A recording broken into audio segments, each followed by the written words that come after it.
এটা আমাদের দারুণ গুরুত্বপূর্ণ। মানে আমরা এইদিকে সমস্ত যাওয়া আসা করি, এইদিকে থেকে খাবার দাবার সব আমার এধার থেকে পেরিয়ে যায়, লেনদেন সব এখানে। আর সমস্ত মানে আমরা শুধু মাঝে ঢিপের মতন ওই ধারে বসে আছি। যদি এইটা বন্ধ হয়ে যায় আমাদের একদম খাবার বন্ধ হয়ে যাবে। আজ মানে বিরাট ব্যাপার, মানে যে কি করবো আজকে কিছু খুঁজে পাইনি, এই তো দাঁড়িয়ে আছি ওই ধারে। ওইদিকে কি করে বেরোবো সেটাই তো সমস্যা। এই ধারে আমি কি করে থাকবো? না সেটাই তো ভালো করে নাই, এত যাচ্ছে তাই করে দিয়ে চলে গেছে।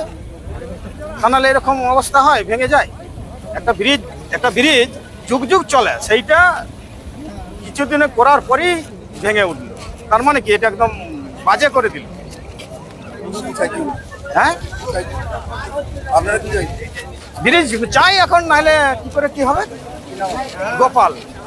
গোপাল লোহার এসে অবস্থা দেখা বলতে এর আগেও সেতুটা এরকমই অবস্থা হয়েছিল, এবারে ভেঙে পড়ে যায়নি। কিন্তু এখানে যেটা গ্রামের মানুষের সমস্যা, সেটা হচ্ছে অনেকগুলো গ্রামের কমিউনিকেশন নষ্ট হয়ে যাচ্ছে।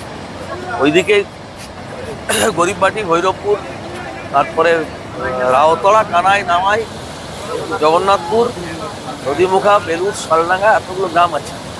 যে গ্রামগুলোর কমিউনিকেশনটা কিন্তু শেষ হয়ে যাচ্ছে, যোগাযোগ বিচ্ছিন্ন অবস্থায়। ঠিক আছে, এটা সেচ দপ্তরেও জানানো হয়েছে।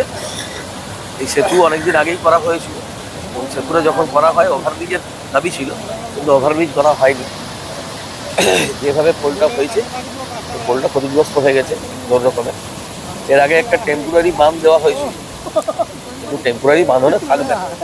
যখন শালী নদীতে জলের তোড় বেড়ে যায়, অর্থাৎ যখন গাঙ্গুয়া জল ছাড়ে বা অতি বর্ষণ হয়, তখন এই জায়গাটা হামেশাই ডুবে যায়।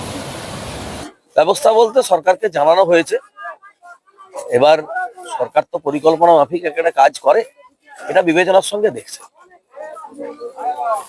খুব লজ্জার বিষয় হচ্ছে তৃণমূলের ব্লক সভাপতি সেখানে গিয়ে বলছে ব্রিজটা সম্পূর্ণ ভেঙে পড়েনি। তার সাথে সাথে বলছেন ব্রিজের কিছু আংশিক মেরামতি একসময় করা হয়েছিল, সেটা টিকেনি।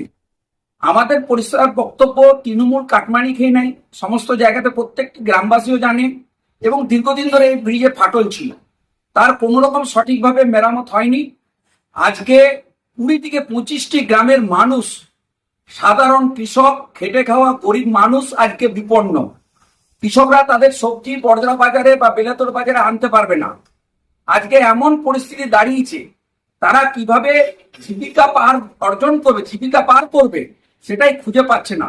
প্রশাসনের কাছে আমাদের অনুরোধ, যত তাড়াতাড়ি সম্ভব এই ব্রিজকে তৈরি করতে হবে এবং সাধারণ মানুষকে না হলে বিকল্প রাস্তার ব্যবস্থা করে দিতে হবে, যাতে মানুষ তাদের জীবিকা অর্জন করতে পারে।